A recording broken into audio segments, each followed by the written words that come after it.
चीन और अमेरिका के रिश्ते सुधरने के बजाय और बिगड़ते ही जा रहे हैं। अब आप कहेंगे कि ऐसा क्यों कह रहे हैं? क्योंकि हाल के दिनों में ये चर्चाएं बहुत तेज थीं कि अमेरिका अपने रिश्तों को चीन के साथ सुधारने की दिशा में आगे बढ़ रहा है। लेकिन अब ऐसा लग रहा है कि वॉशिंगटन ने एक बार फिर से ड्रैगन की दुखती रग पर हाथ रख दिया है। दरअसल अमेरिकी सांसदों के एक प्रतिनिधिमंडल ने बुधवार को भारत के हिमाचल प्रदेश के धर्मशाला में तिब्बत के धर्मगुरु जो दलाई लामा है उनसे जाकर, आध्यात्मिक गुरु भी उन्हें कहा जाता है, उनसे जाकर मुलाकात की थी। और मुलाकात से पहले ही बीजिंग ने अमेरिका को एक तरीके से धमकी भी दे दी थी कि आप दलाई गुट के किसी भी शख्स से मुलाकात करने से बचें। इसे एक चेतावनी के तौर पर भी देखा जा रहा था। अब इस मुलाकात के बाद चीन भड़क गया है, नाराज है, गुस्से में है।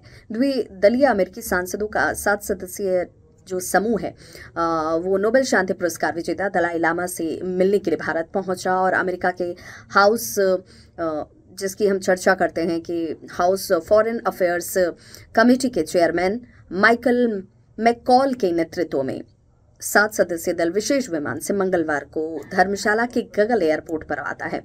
शाम को माइकल और अमेरिकी संसद के प्रतिनिधि सदन में पूर्व स्पीकर नैन्सी पेलोसी जो हैं उन्होंने निर्वासित तिब्बत सरकार के संसद को संबोधित किया और संबोधित करने के साथ तिब्बत की आज़ादी का समर्थन भी किया। वहीं इन लोगों ने बुधवार को तिब्बती धर्मगुरु दलाई लामा से मुलाकात भी की और इस दौरान जमकर चीन के खिलाफ नाराजगी भी झलकती हुई नजर आई। अमेरिका के लंबे समय से तिब्बती लोगों के धर्म और संस्कृति का पालन करने के अधिकारों का समर्थन जो है वो होता रहा है, किया जाता रहा है।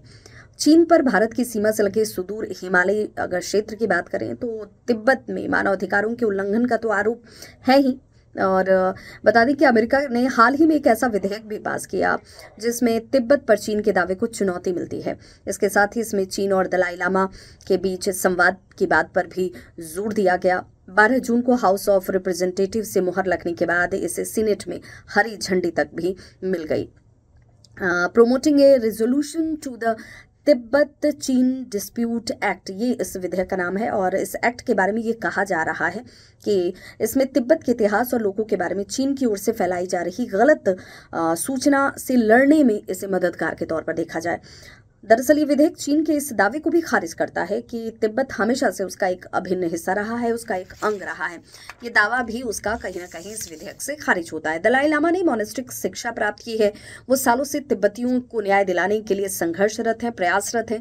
6 महाद्वीपों और 67 से ज़्यादा राष्ट्रों देशों की यात्रा वो कर चुके हैं। चीन के तिब्बत पर कब्जे के बाद से भारत में ही दलाई लामा जो है वो तकरीबन 62 साल से भी ज़्यादा वक्त से रह रहे हैं।